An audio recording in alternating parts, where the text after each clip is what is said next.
안녕하세요. 모두가 취업하는 그날까지 취업에 대한 모든 정보를 전해드리는 모두의 채용 톡톡 한가연입니다. 오늘은 IBK 캐피탈의 채용 소식으로 문을 열겠습니다. 일반 분야와 전산 분야에서 직원을 채용하고 있습니다. 입사 지원은 온라인을 통해 가능하고요. 마감은 5월 8일 오후 5시까지입니다. 자세한 내용은 홈페이지를 참고하시기 바랍니다. 그럼 모두의 채용 톡톡 오늘도 힘차게 시작해 보겠습니다. 첫 번째 순서 전국 일자리 톡톡입니다.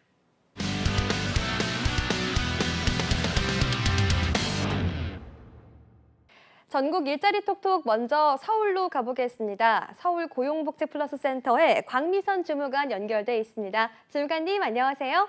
네, 안녕하세요. 서울 고용복지플러스센터입니다. 네, 오늘 준비한 채용 정보 소개해 주세요. 네, 첫 번째 알려드릴 소식입니다. 주식회사 NCL에서 IT 테스터 6명을 모집합니다. 근무지는 서울 종로구이며 경력 무관하게 전문대졸 이상 학력자로 지원 가능하고 졸업 예정자도 지원 가능합니다.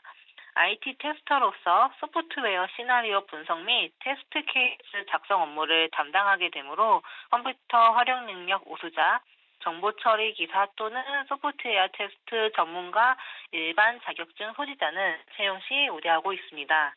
근무 조건은 주 5일 9시부터 18시까지로 연봉 2,600만 원 이상으로 3개월간의 소속 기간이 있습니다. 접수 마감일은 6월 20일까지로 관심 있으신 구직자께서는 이력서, 자기소개서를 준비하시어 워크넷 또는 이메일로 지원해 주시길 바랍니다. 네, 서울 종로 소재 기업 주식회사 NCL에서 IT 테스터 6명을 모집하고 있습니다. 컴퓨터 활용 능력 우수자, 정보 처리 기사 또는 CS/TS 일반 자격증 소지자를 우대하고 있네요. 이어서 다음 구인 소식 전해주세요. 네, 다음 구인 소식 알려드리겠습니다. 서울 중구에 소재한 주식회사 퍼시픽 호텔에서 호텔 룸메이드 5명을 모집 중에 있습니다. 학력과 경력 무관하게 지원 가능하고 업종 특성상 주말 근무 가능자는 채용 시 우대하고 있습니다. 근무 조건은 주 5일 기준 9시부터 18시까지로 급여는 연봉 2,640만 원 이상입니다. 서울고용센터에서 채용 대행 서비스를 진행 중이오니 관심 있으신 구직자께서는 접수 마감일 6월 18일까지 이력서를 준비하시어 워크넷을 통해 입사 지원해 주시기 바랍니다. 네, 주식회사 퍼시픽 호텔에서 호텔 룸메이드 5명을 모집하고 있습니다. 주 5일 기준 급여는 연봉 2,640만 원 이상이고요. 서울 고용센터를 통해서 지원하실 수 있습니다. 지금까지 서울 고용복지플러스센터의 광미선 주무관과 함께했습니다. 주무관님 감사합니다. 네, 감사합니다. 네, 이어서 충북 지역으로 가보겠습니다. 청주 고용복지플러스센터의 최원호 주무관 연결합니다. 주무관님 계신가요? 네, 안녕하세요. 청주고용복지플러스센터 최원호입니다. 네, 오늘 준비한 채용 정보 전해주세요. 이번 주 소개해드릴 구인 사업장은 주 DK산업입니다. 청주시 외남동에 소재하고 있고요. 낙덕방지 시설 설치 및 토목공사용 자재 제조업체입니다. 현재 사무경리 및 기본 회계 업무, 세금 계산서 발행, 매출 관리, 회계 관련 장부 관리, 회계 프로그램 입력 등을 담당할 격리 사무원 2명을 모집하고 있습니다. 학력과 경력은 모두 무관하고요. 회계 관련 프로그램 사용 가능자, 회계 관련 자격증 소지자, 자차 소지자를 우대하고 있습니다. 근무 형태는 주 5일 주간 근무이고요. 근무 시간은 오전 9시부터 오후 6시까지입니다. 급여는 경력에 따라 다르지만 연 2,600만 원에서 2,800만 원 정도고요. 매 분기 우수 사원 및 모범 사원을 선정하여 성과급을 지급할 예정입니다. 접수 마감은 5월 31일까지니까 입사를 희망하시는 구직자분들은 워크넷 구인 정보를 확인해 주시고요. 이력서, 자기소개서를 준비하셔서 워크넷에서 입사 지원해 주시기 바랍니다. 네, 청주 소재 기업 주식회사 DK산업에서 격리사무원 2명을 모집하고 있습니다. 회계 관련 프로그램 사용 가능자, 회계 관련 자격증 소지자, 자차 소지자를 우대하고 있습니다. 5월 31일까지 채용 지원하시기 바랍니다. 이어서 다음 정보 소개해 주세요. 다음으로 소개해드릴 구인 사업장은 주식회사 하람입니다.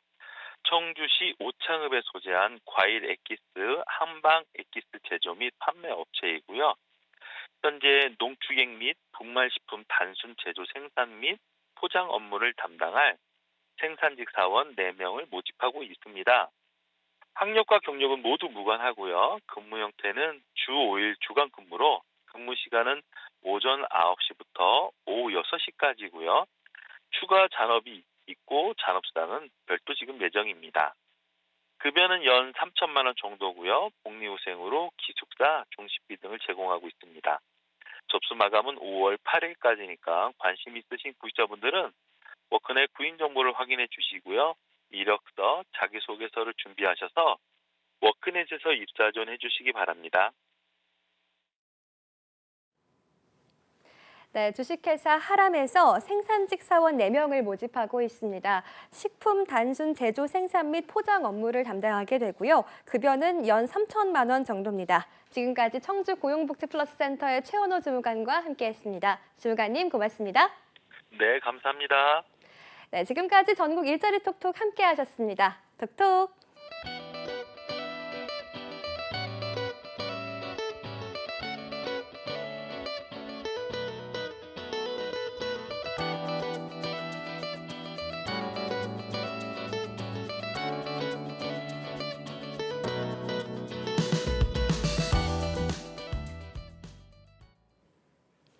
열정과 성공으로 기업을 일군 총수들의 찐 성공 스토리, 찻샘이 총 뜨면 총 쏘는 총수담아 총총총 오늘 시간 이어가겠습니다. 트러스트원 컨설팅의 차재원 강사님과 함께합니다. 어서 오세요. 안녕하세요. 반갑습니다.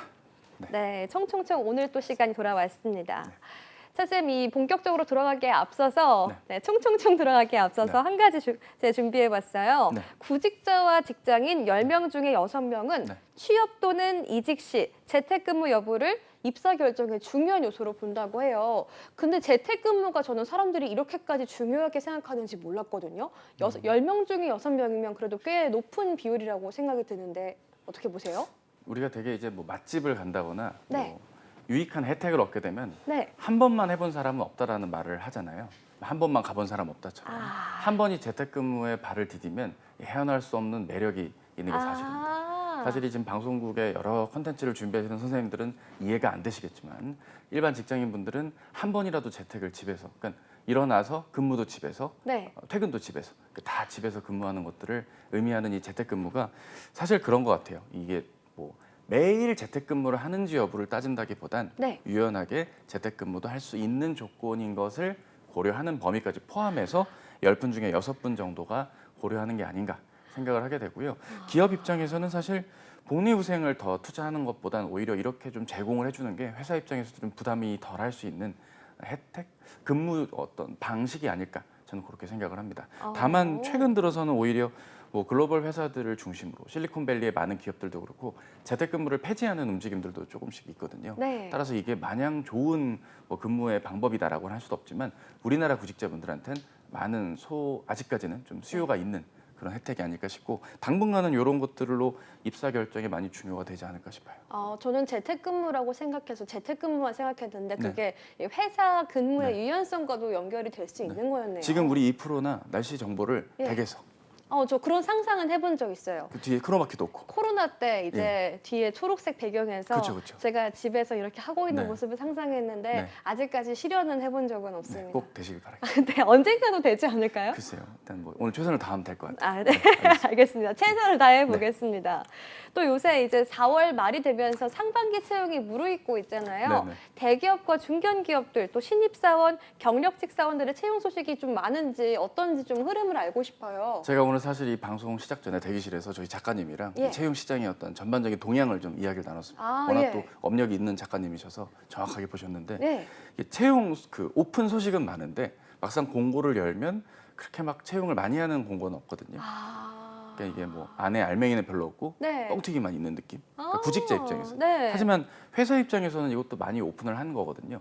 그런 의미에서 나름 알짜배기로 정기적인 채용을 이어오고 있는 기업이 있습니다. 바로 동원 그룹입니다. 오, 동원 그룹이 동원 다음 그룹. 달 초까지 네. 5월 초까지 채용 소식이 예정이 되어 있는데 신입, 뭐 경력, 주기적으로 채용을 이어오고 있는 아주 좋은 기업이라고 할 수 있죠. 동원그룹 하면 사실 우리 모르는 사람 없잖아요. 동안, 그렇죠. 참치. 그렇죠. 네, 알짜배기 참치. 기업인 것 같은데 또 동원그룹을 오늘 힘줘서 말씀하신 이유가 있을 것 같아요. 네. 혹시 총총총 네 번째 인물과 관련이 맞습니다. 있을까요? 네, 이제 인물들을 하다 보니까 예. 이쯤 이제 궤도에 올라야 된다. 네. 이만한 인물을 섭외할 때가 됐다. 해서 어. 자체 섭외를 한 동원그룹의 김재철 명예회장으로 준비를 해봤습니다. 오, 김재철 명예회장 우선 간단히 소개해 주시죠.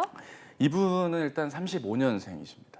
35년생. 예, 1935년생. 아. 2030번이죠. 아, 예, 1935년생이시고요. 예. 부산 수산대학교를 나오셨어요. 그러니까 이게 부산 수산대학교라는 게 오늘날로 치면 부산 해양대학교라고 불리우는 곳에서 대학을 시작을 하셨습니다. 네. 대부분 이 일제시대 때 태어나셔서 공부를 잘하신 분들은 주로 뭐 서울대학교에 혹은 뭐 유명 서울에 있는 대학들로 입학을 하시지만 예. 이분의 경우는 특별하게 어로학과로 입학을 하셨습니다. 오. 어로학과라는 건 말 그대로 좀 해양과 바닷속에서 네. 어떤 사업을 영위하고자 하는 분들이 모였던 그런 학과인데요. 네. 그 학과에 입학을 하시고 중간에 휴학을 하셔서 바다에 미래가 있다는 걸 믿고 국내 최초 원양 어선인 진화모를 1958년 즉 23살 때 오르게 됩니다.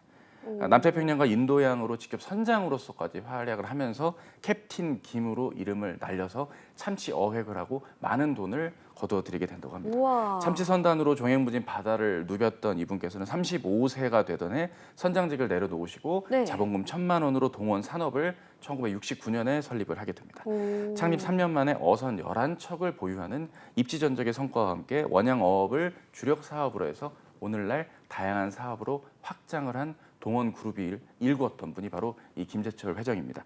이 동원그룹은 대개 이제 창업기, 80년대의 성장기, 90년대의 성숙기, 그리고 2000년대 이후에 최종 도약의 길로 나누게 되는데 뭐 여러 가지 이슈들, 이를테면 미국의 최대 참치캔 회사인 스타키스트를 인수한 거, 아프리카 최대 수산캔 업체인 세네갈의 SNCDS를 인수한 것들, 이런 원양 어선의 사업을 시작으로 다양한 소비재, 생활문화 기업으로 발돋움하게끔 하는 것은 김재철 회장의 역량이 있었기 때문에 가능했다. 이렇게 말씀을 드립니다. 와, 원양어선 출신 선장님 김재철 회장. 에피소드를 알아보는 시간 본격적으로 가져 볼 텐데요. 오늘 차쌤이 정하신 첫 번째 키워드는 어떤 건가요? 예, 첫 번째 키워드는 바다입니다. 바다요? 예, 제가 약간 교장 선생님 같은 마인드로 이 키워드를 준비를 하게 됐는데 네. 왜 대부분 이제 뭐 동원하면 참치가 떠오르기 쉽지 않습니까? 네. 근데 이제 참치보다는 이 참치가 시작하게 된 그 배경, 이 바다에 대해서 우리가 이야기를 안 해볼 수는 없다. 그래서 키워드를 바다로 좀 준비를 해봤습니다. 뭔가 이제 원양어선 선장 출신이기도 하고 해서 뭔가 바다에서 네. 겪었던 에피소드들이 꽤 많을 것 네, 같아요. 맞아요. 네. 일단 이분이 전남 강진 출신이거든요.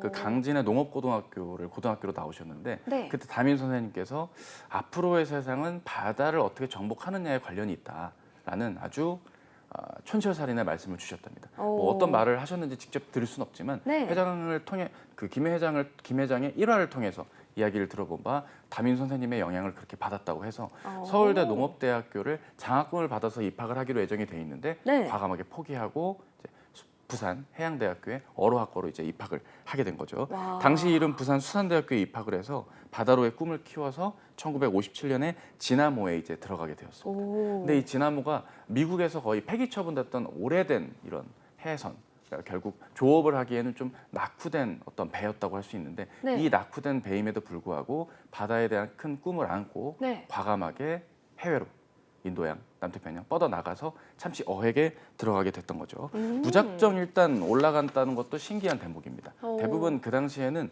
어선에 올라가려면 어느 정도 경력이 있는 경력자만 우대를 해야 되는데 예. 내가 그냥 한번 들어가 보겠다 하고 바로 뛰어든 거죠. 네. 이게 어떤 느낌인지 이해가 안 되신다면 예를 들면 이런 겁니다. 공부를 굉장히 잘한 학생이 서울대 경영대에 장학금 받기로 하고 입학을 할 예정인데 앞으로의 세상은 드론이 대세다. 그래서 네. 갑자기 드론 학을 다루는 학교에 갑자기 그냥 무작정 들어가고 네. 드론 조종을 안 해봤는데 갑자기 내가 경력자 뚫고 돈 안 주셔도 되니까 드론 조종해 볼게요.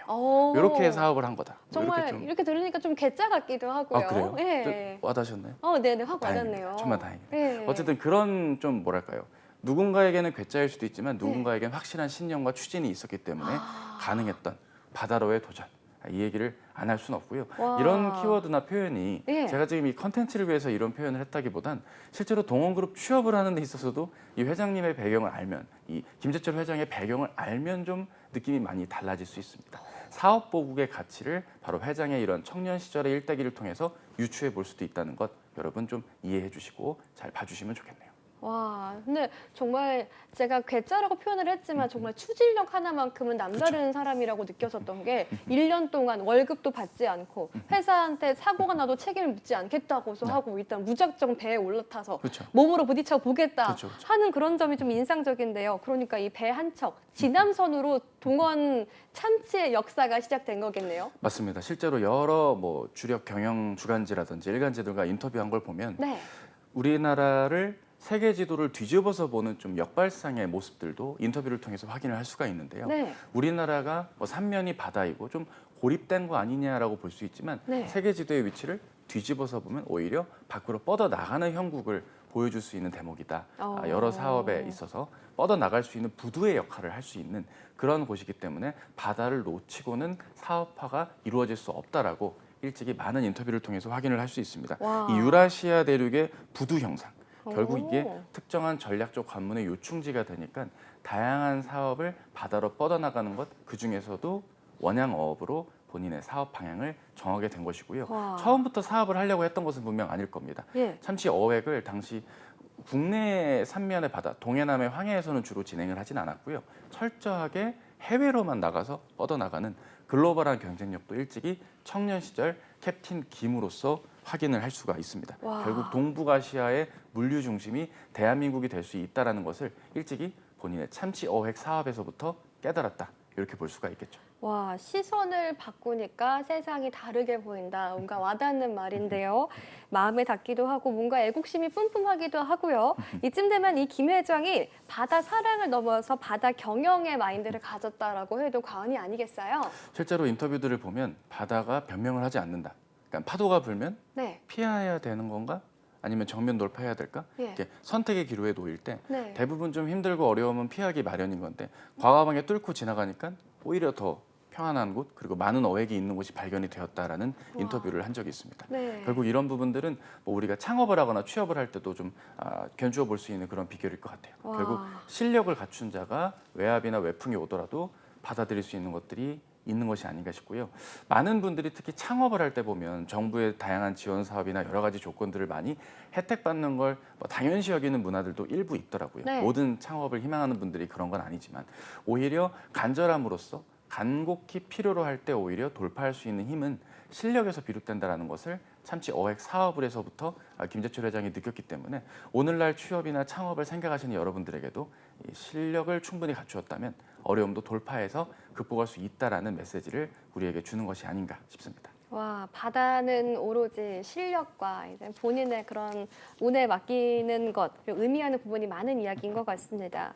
동원 김재철 명예회장의 첫 번째 키워드, 바다를 통해서 이제 우리가 생각해 볼 만한 것들 뭐가 있을까요?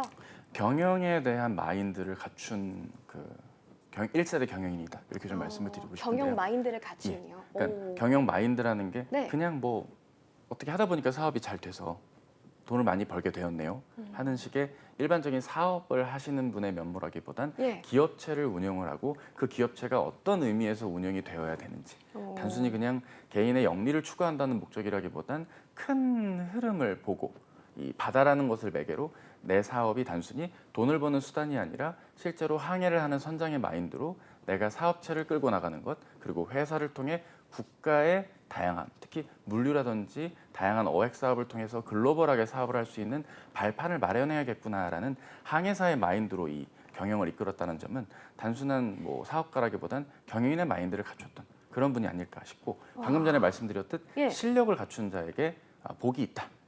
결과가 좋게 성과로 이어진다. 이런 네. 부분들도 추가로 확인할 수 있는 내용이다. 이렇게 말씀을 드립니다. 와, 그렇죠. 사실 동원그룹에 대해서 그 참치를 많이 먹으니까 그렇죠. 참치 김치찌개 좋아하니까 그렇죠. 알고는 있었는데 네네. 원양어선 출신 선장이었고 네. 또 이런 배경이 있는지는 정말 몰라서 오늘 이야기가 실제로 진짜 흥미롭습니다. 그 저 자료를 조사를 해보니까 예. 우리나라의 참치캔이 우리나라 회사가 만든 그 시점이 그렇게 역사가 길진 않더라고요. 오, 그래요? 70년대 후반부터 조금 유행이 돌아서 80년대 초에 이제 사업이 본격화가 된 걸 보면 이 참치캔 사업이라는 것도 어떻게 보면 이 김재철 회장의 역량이 실력이 원양업을 넘어서 네. 사업화되는 부분들도 있지 않을까 생각을 해봅니다. 와, 정말 알면 알수록 놀라운 분인 것 같습니다.